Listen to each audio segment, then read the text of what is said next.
Welcome back, Yu-GiOh fans, and it is now time for Alexis versus Odion.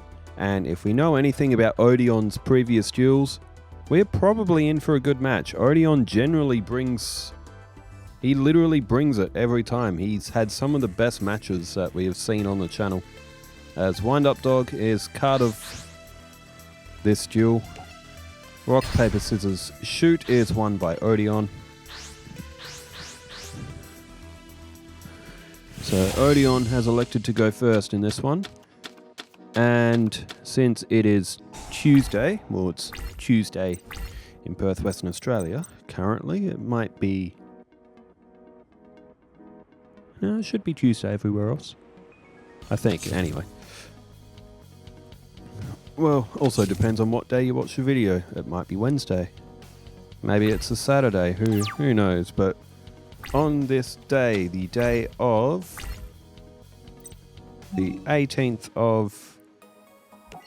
What month are we in? March. The 18th of March, there was an episode of Raw on today, and for all those WWE fans, oh man, John Cena. I tell you what, bro did not hold back. Bro was... Yeah, I kind of feel like that came from the heart in some way as well, as Alexis under attack... Well, she can't really do anything else. But, oh man, John Cena was completely unhinged on Raw, and I am absolutely loving it. This is like the best thing that has happened for John Cena in ages. This is so good to watch. As Wandering Mummy comes to the field. I hope Cena wins the championship at Mania. It'll be so good because all the kids will be like, John Cena won, he's so mean. I hope John Cena gets meaner.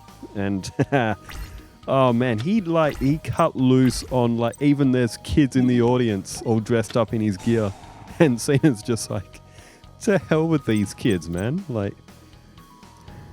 He pointed at a kid in the audience and said, that kid's a terrible person. There was a shot of a kid on Raw, and this kid just looked like his entire world was crushed. It's kind of like, bruh. But at the same time, it's like, do it again. Alright, Ritual Weapon is played 2,500 on Cyber Angel Natasha. I gotta admit, John Cena is probably having so much fun right now. Cyber Angel Natasha is at 2,500. Can't be attacked by Odion. And Alexis can gain life points from it now every turn. So she is off to a very good start. And it's time for comments. And get comfortable because Odion's duels usually go for a while. They're usually very easy to follow.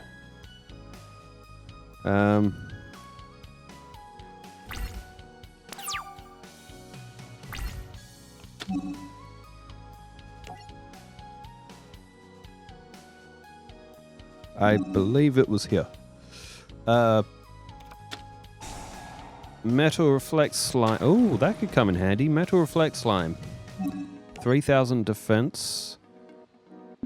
Alexis does have Cyber Gymnast, but the enemy needs to be in attack mode for that to work. Okay, Crimson Maelstrom says, let's face it, GX era decks have much better cohesion than DM era decks. Duel Monsters?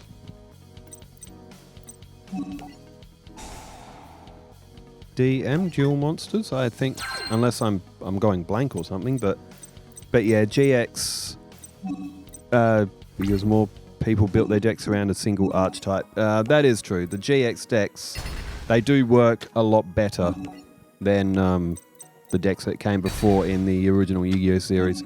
The GX decks, as we're seeing in these, can character beat Battle City. The answer mainly is yes. Rebecca did really well. Jaden did really well. Tanya didn't even lose a leg.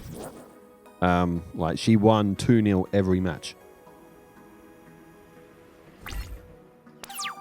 Or did Arcana beat her? No, she No, I'm pretty sure she went 2-0 in every match. Arcana nearly got 1, but no, he still lost 2-0.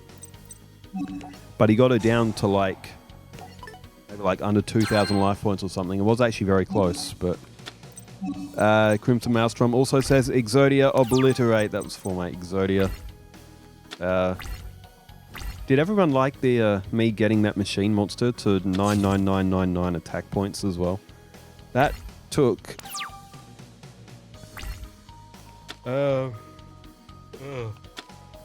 tired. That took like, I kid you not, 20 minutes to set up. Because I had to draw through like pretty much the entire deck of just to get to it. Sukowski says, hey, maybe your copy of Early Days was on one of those ships.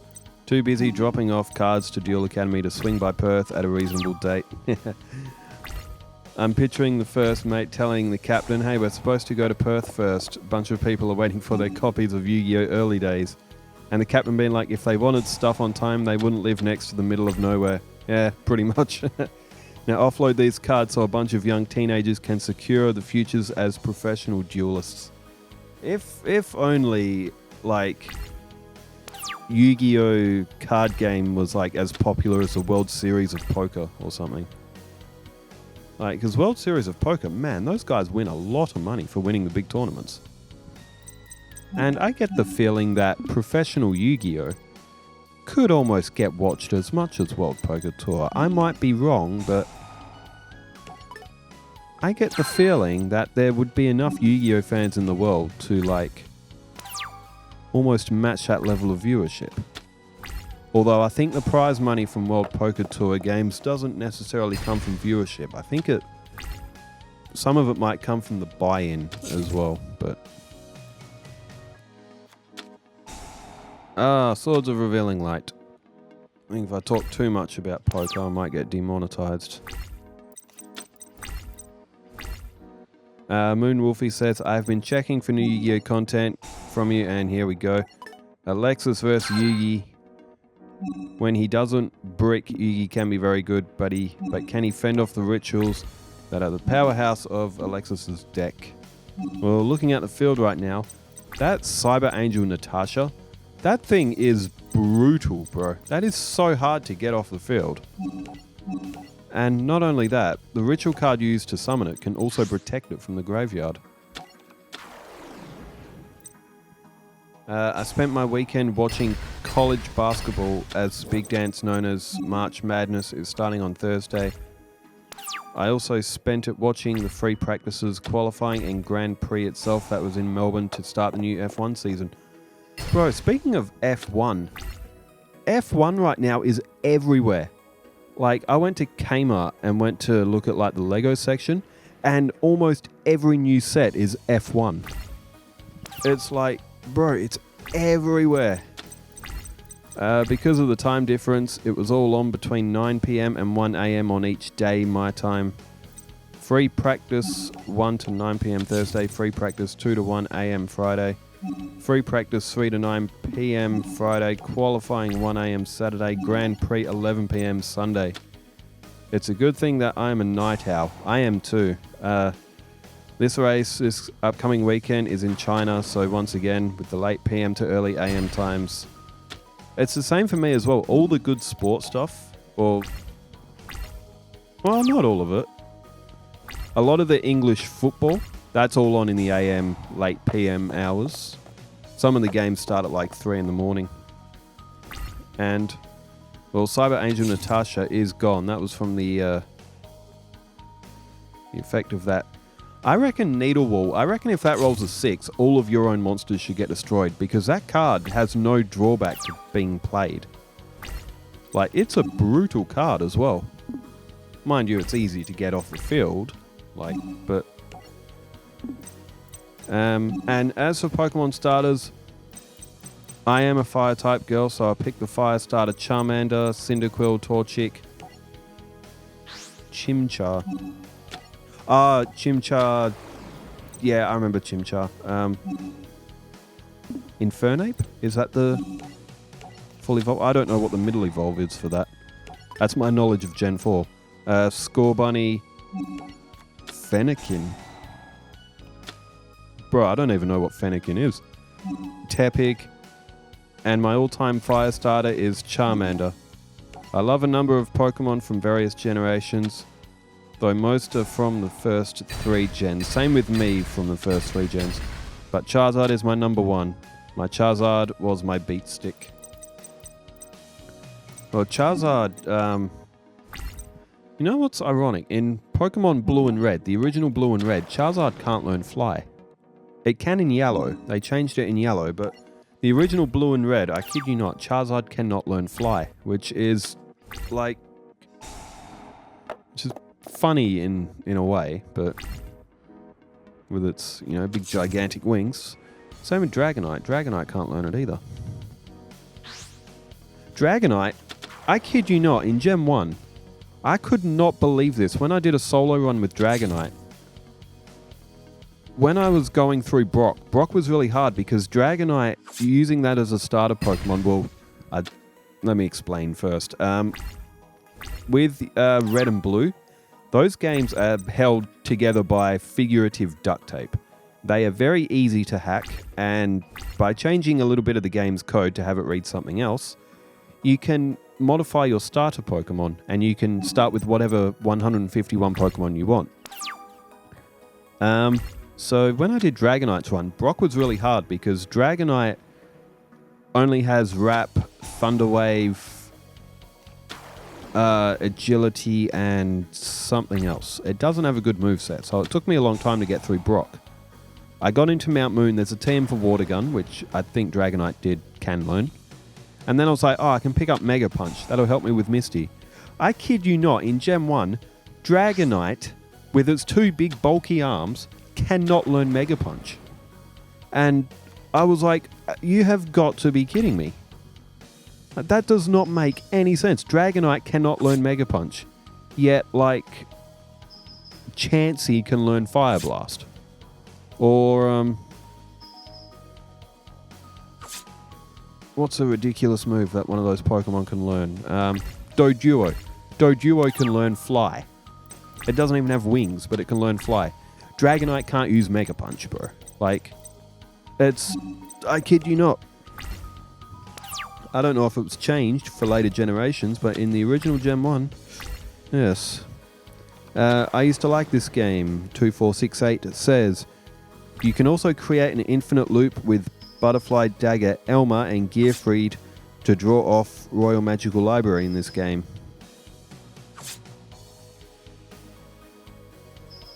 And Midnight DB says he might as well have, seeing he was playing triple pot and triple graceful. Yes, anything I can do to cheat with that Exodia deck is fun, and would you believe it? Alexis has lost the first match here with Odion. It is only first match, isn't it? Yeah. Wow. Well, this might be the match. Alexis has lost 1 to Marek. But I get the feeling if Alexis replayed that, Marek would get absolutely cooked. But Marek was very lucky to win that.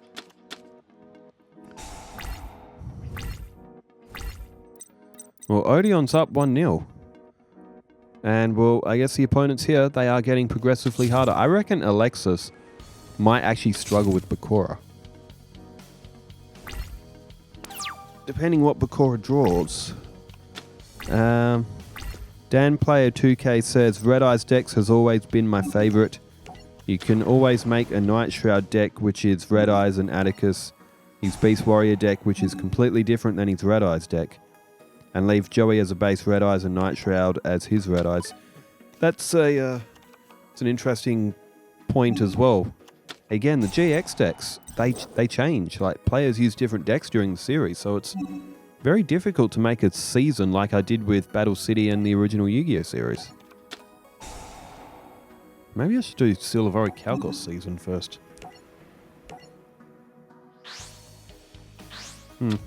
Maybe. Okay.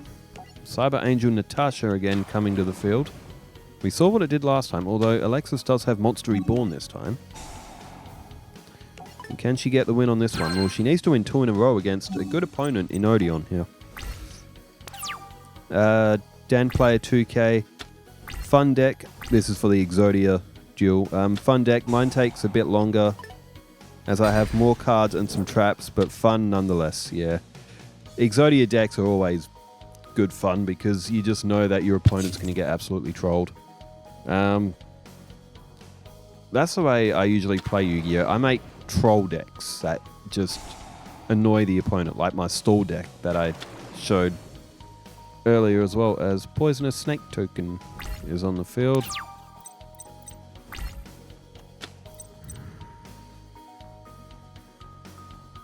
Well, Odion's got the snake in attack mode. I mean, he'll only lose 400 points, but which isn't too much. But he's going to have to try and get that Cyber Angel Natasha off the field. I mean, he got it off last time. Alright, Cobra Jar is destroyed. Maybe. Unless there's a trap. No. Odion loses Cobra Jar, but he's still in good defensive shape. Alexis not rushing here. She's holding on to a Monster Reborn. If Natasha gets destroyed, she can bring it back. There's Tiki Curse. There are other trap monsters as well that aren't in Odion's deck. If we ever do the series where we'll inevitably we'll do the series where all the all the Battle City characters come back, they have a 15-year or a 10-year reunion or something, and they've all got powered up decks. But they still remain true to kind of like what they used in the anime as well, somewhat. So with that, we could put like every type of trap monster in Odion's deck, because he can make a much stronger trap monster deck than what he currently has. All the other cards were just kind of added because, you know, they lived in that sort of underground tomb thing, so there would have been snakes. That's why Odion's deck has a lot of snakes. But to keep it relevant to the, or relevant enough to the era, that's why I didn't go full out with all the trap monsters. I put these ones in there plus a couple extras. But Odion's deck could be a lot stronger. Here's the point. Moon Wolfie says, I always liked Atticus, Nightshade's Red Eyes Darkness Dragon deck with a swing of memories. He has a Beast Warrior deck, magnificent stage that use Panther Warrior, Pitch Black Werewolf. I remember that card. But his Red Eyes is my favorite of all these anime decks.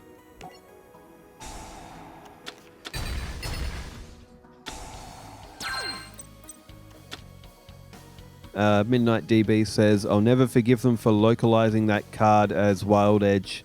Wild Jaggy Man was such an awesome name. And playing Mirage of Nightmare without an out is always risky, especially if you are drawing 3 to 4.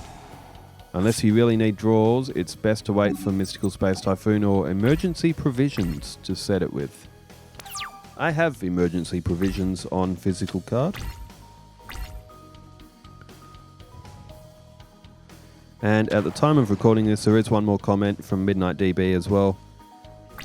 Darkness could have blended Red Eyes / Hopeless Dragon deck. I used a variation like this during Synchro era. As for Junochi, he could have a Red Eyes Warrior deck featuring Red Eyes retrains of Gearfried Baby Dragon with Kunai Chain along with Red Eyes / Dragon. How many Red Eyes Dragons are there? I'll have to put that into the search. Remember, I think this game may have stopped updating cards at 2019, so there's 10,027 cards in it, and I think today there's about 13 or 14,000 different Yu-Gi-Oh cards. I think, just off the top of my head. I think that's roughly how much.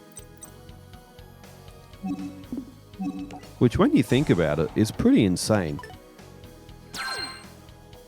Like, and each card is like its own unique card. Like, you think 1,025 Pokemon are a lot.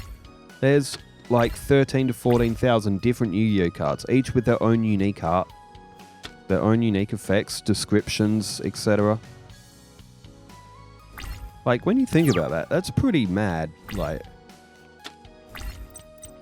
Imagine, like... I'm spacing out. It's a lot of cards. Oh, Monster Reborn's played. Going for... Oh, there we go. Cyber Prima is coming back. Alexis has a lot of rituals in her hand, but can't do too much with them. A12 Cyber has come back. And yesterday, as I was complaining that the WWE, whoever operates their YouTube channel, wasn't uploading episodes of Nitro fast enough, they went and uploaded an episode of Nitro. Episode number 4, so I decided to watch that. Lex Luger had a little bit of a rivalry going on with Hulk Hogan at the time. I think Luger turned on him. Or, no, it wasn't Hogan. It might have been Macho Man, Randy Savage. Because I've watched the first 4 episodes, but Fall Brawl happened after the 3rd, and Fall Brawl's not up yet. So I don't know exactly what happened, but Hogan must have been turned on by... I think Luger might have hit Savage in the match, and then... Because Big Show debuted at that Fall Brawl, I think. He came out and attacked Hogan. Well, I'd say Big Show. He was known as a giant in WCW, but it was Big Show, Paul White. A very young Paul White, I might add. He would have only been in his 20s, I think, at that stage. And he also had a monster truck, and he ran over Hulk Hogan's motorcycle. Which, take that, Hogan. Hogan doesn't have a good track record with motorcycles in wrestling. Remember his feud with The Undertaker back in 2002? When Hogan stalled the bike on the entrance ramp. If you're a wrestling fan and you have never seen that, you have to watch that. Hulk Hogan stalls Undertaker's motorbike. Because, like, the way the scene was meant to go is Undertaker's up on the top of the ramp, and Hogan is, like, sort of like on Taker's bike, and he goes to take off and he stalls it, and he can't restart it. Because he was supposed to chase Undertaker, like, with his own motorbike. So Undertaker's just standing at the top of the stage, just like, come on, Hogan, like, calm down, like, just waiting and waiting and waiting, and Hogan just cannot get this motorcycle restarted. And, like, it's so funny. It's like, it's so bad that it's good. Oh, speaking of Raw as well, if you haven't watched, is it a spoiler? Not really, but Jey Uso went for a suicide dive, or a dive over the top rope, and didn't go according to plan as well. But it was a good episode of Raw. The triple threat match between, well, it's going to be a triple threat match between Rhea, Io, and Bianca is quite cool. What are they doing with Rhea though? They're making her act like a child. I don't know about that. It's just not in her character. Is it? Maybe a little bit, but obviously they're going towards triple threat for that, for the women's title. Io, Bianca, and Rhea. Which is cool. That should be a good match. And then, of course, Tiffany and Charlotte. I feel like the Tiffany and the Charlotte match is kind of becoming an afterthought. Although Tiffany's been doing some mad stuff on SmackDown, though. Some of those... When she went up on the Tron and did a flip, she also did a flip off the turnbuckle onto the security. She jumped on him twice. As Odion has managed to protect himself here with that Temple of the Mind's Eye. Look at that. 1,900 left, though. Alexis with 12,450. What else happened on Raw? Braun Breaker and Finn Balor. Good match as well. Good ending as well. Won't spoil it, but good ending. If you haven't seen Raw yet, oh man, that Belgium, they held it in Brussels. Oh man, that crowd was fire. Absolute fire. In fact, all the European crowds are like, oh man. It makes a great viewing as well. As someone watching it from home, when you see a crowd like yelling so much that the camera is shaking, like, it's awesome to watch. And it must feel good as a wrestler to like come out to that sort of response as well from the crowd. As Cyber 2-2 is played, and I get the feeling that this one is about to be over. 1,000 from Temple of the Mind's Eye, and Alexis, unless Odion has anything face down, he does not. It's 1-1. It's a competitive match. Easy enough to follow along so we can have lots of...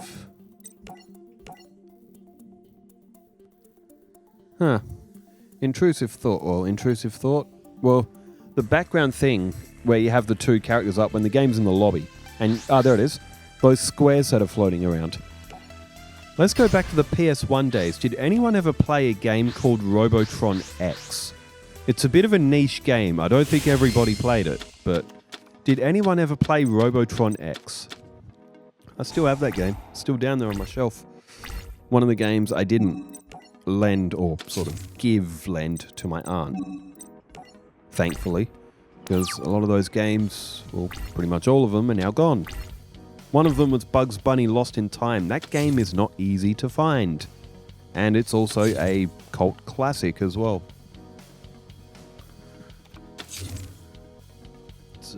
That's one of the biggest lessons I've learnt in life. Do not lend stuff to people.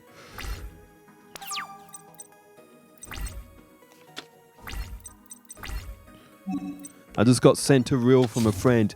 Nostalgia on Instagram. Beyblade 2001. It wasn't just an anime, it was a phenomenon. Dude, Beyblade hit everyone at my school. Like, Beyblade was... like, it went off. Like, everyone had a Beyblade. We would go to the canteen and we would take the lunch crates.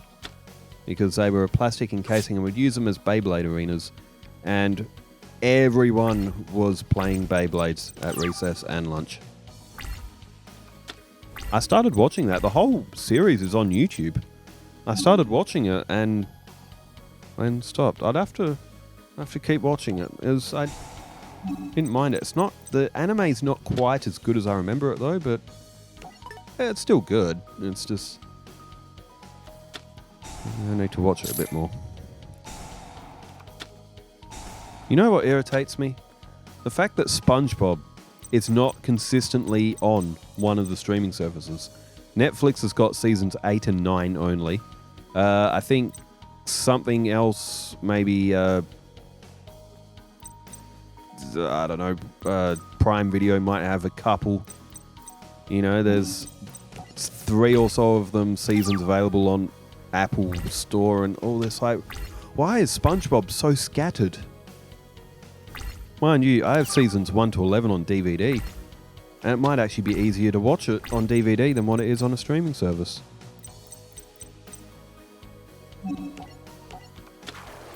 I'm keen for Happy Gilmore 2. Who else is keen for Happy Gilmore 2? I don't think it's going to be as good as the first one. I mean, it never is it? Rare Gold Armor, good card.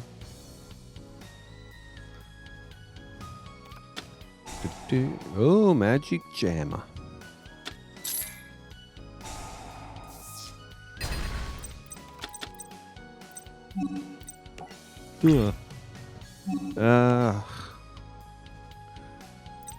What else is happening?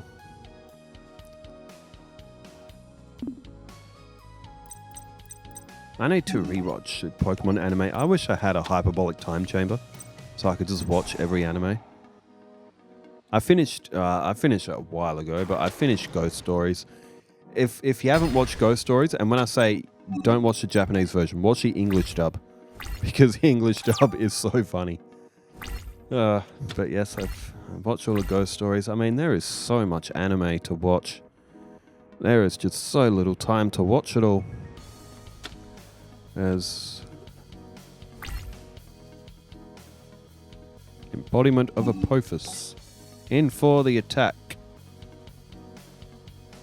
Hallowed Life Barrier? No Hallowed Life Barrier.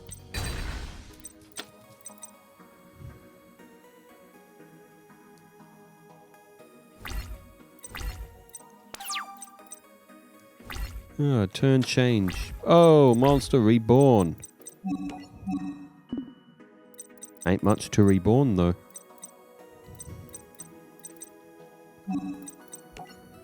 Could use a move trap, but has decided not to.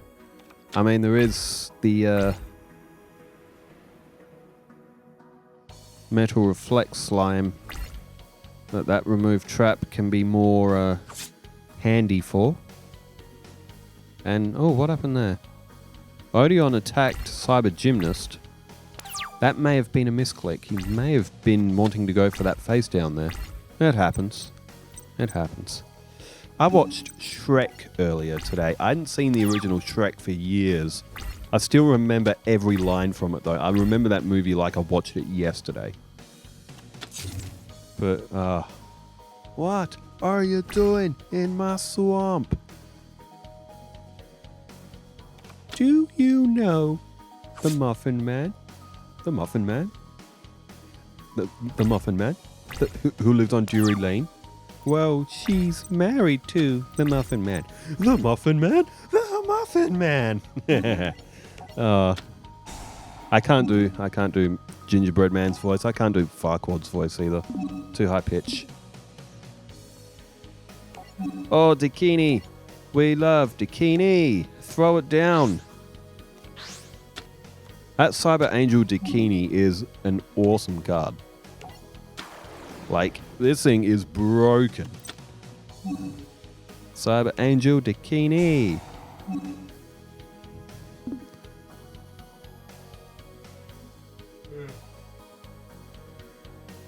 Oh man, I am so tired. I'm gonna do story duels after this one, though. Determined to still do a story duel or two. But then again, this duel's gone for a while. I might only do one. There's Poison Mummy. Yeet. 500 points. They're pretty even on life points. It's been a bit of a chess style match so far. Dakini. Does anyone play the bots on chess.com? Like on the app, or you can play it on desktop as well, but has anyone got the subscription to chess.com and have access to all the bots? I'm up to the 2300s. I'm up to, I should know his name. I've played him that many times. Chess.com. How many chess players are in my audience? If anyone has chess.com, we can play each other in chess. Francis, that's his name. He's a 2300 rated bot, and I'm stuck on him. I've beaten all the bots previous to him, up to Francis, and the 2300 is just... They're tough games. Bots also don't play like humans, of course. They play like bots. Magical arm shield.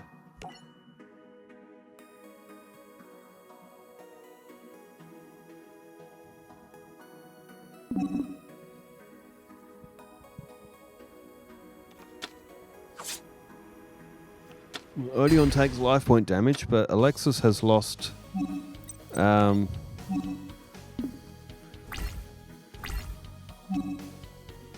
what's its name? This is what happens when I'm tired. My brain goes blank. Is it Cyber Gymnast? I think it's Cyber Gymnast. It's what happens when I get tired. My brain goes blank. But Dakini's on the field, so everything will be alright. Venom Snake is summoned. Can't put it in defense. Well, you can, but you lose more life points, Odion, as Cobra Jar is now flipped up. Only 300 defense on that as well. Poisonous Snake token. Odion's loading up his field, but he hasn't really got anything else to play. I'll tell you what I have been watching, though. I've been re-watching Zoe 101. I've got the Nickelodeon bug on me again. I mean, after watching the Quiet on Set documentary, sure, I do watch those shows with a different point of view now, in some way, but they are still very close to my to my heart, those old Nickelodeon shows. I'm talking iCarly, Zoe 101, Drake and Josh, Ned's Declassified, Victorious, even Sam and Cat, even though it had a very short production span, but well, that was also an okay one. But yeah. Well, damn, Odion is about to get a lot of damage here. It looks like Alexis might have this one after all.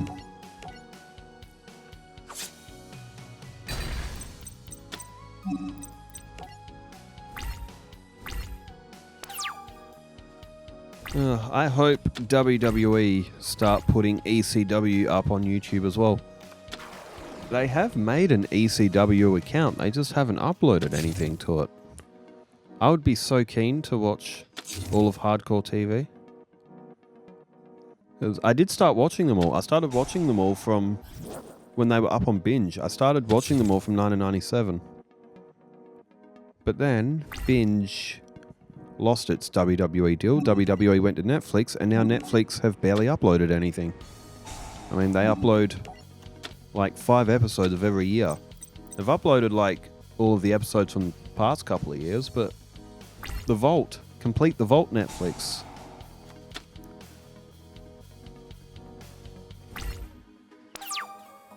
But man, did we take WWE Network. Like when it was the WWE Network, oh man, did we take that for granted. WWE Network was perfect. It was absolutely perfect.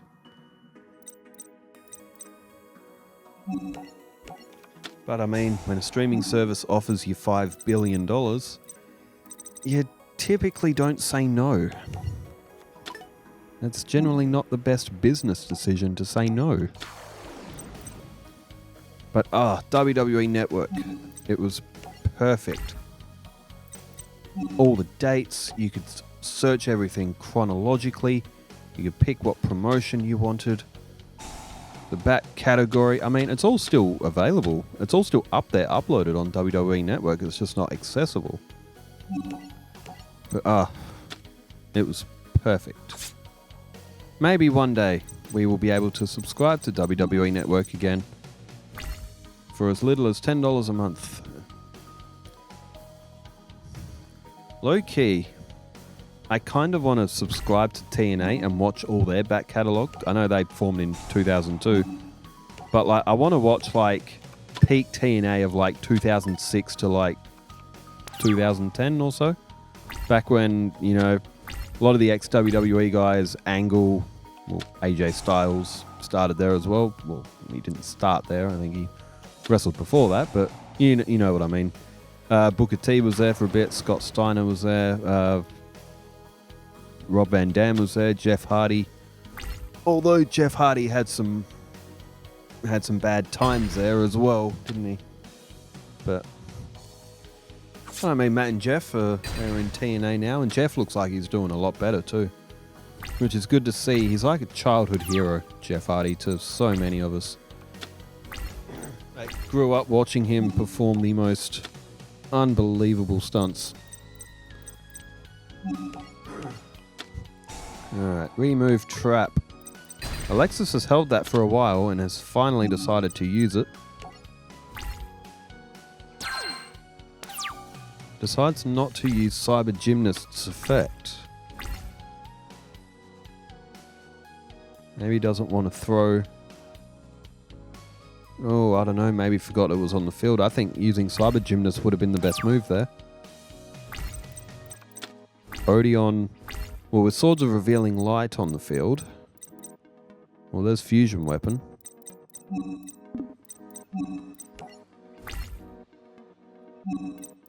Oh. Oh, I don't know. Cyber Gymnast might have still been the better move there. Unless Alexis's human player has just forgotten that it's on the field.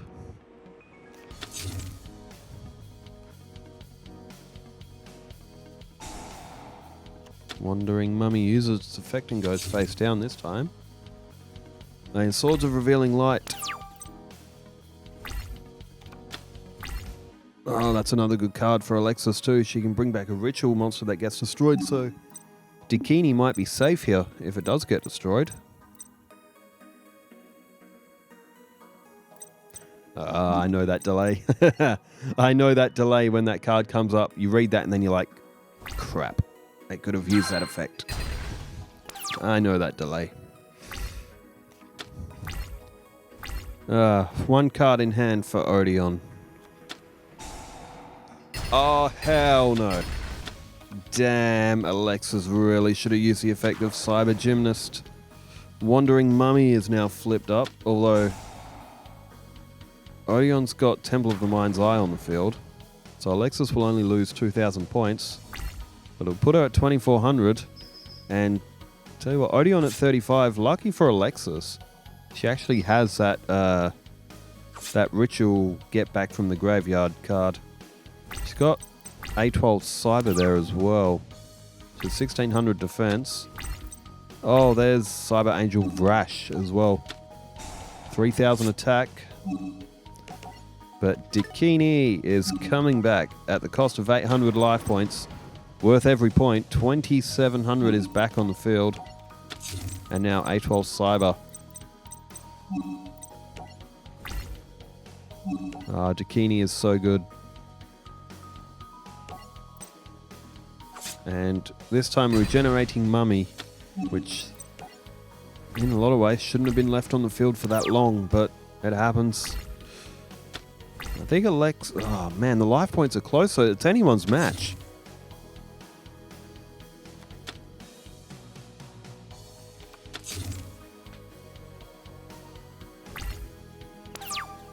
The embodiment of Apophis has gone to defense mode. There's Polymerization.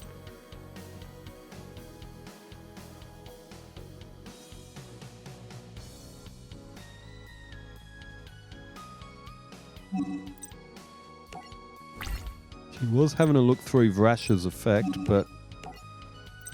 Alright, there's Apophis. She didn't put Cyber A12 into attack mode.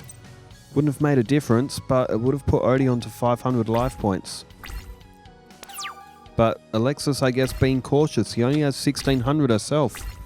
Life points are only 100 apart, and they're both low. Odion's got 4 face-down spell or trap cards. Curse of Darkness is flipped up. Oh, there's Ritual Sanctuary. No, what are you doing? What are you doing? Flip it up. Oh. Oh, man. Oh, Metal Reflect Slime. Oh, my word. Oh, my God. That was a howler from Alexis. She could have gone in for the win, but she... it wouldn't have mattered in the end, but oh, dude. Oh, they must have been tired like I am right now when they were recording this. It's alright, it happens. Alexis hasn't played perfectly. She probably should have won it by now. But the match still isn't over. Mind you, it has still been a very good match. I will say that. It has still been a very good match.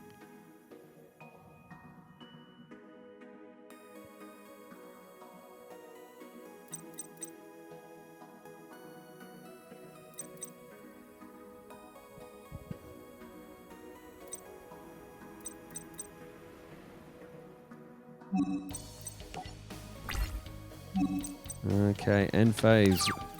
Fusion weapon, which actually doesn't benefit Alexis's deck at all other than to be used as a throwaway card. She used it in the anime though. The anime gave it a better effect. Oh, Cyber Petite Angel. Very good card. Possibly could get Vrash to the field now as well. Cyber Petite Angel.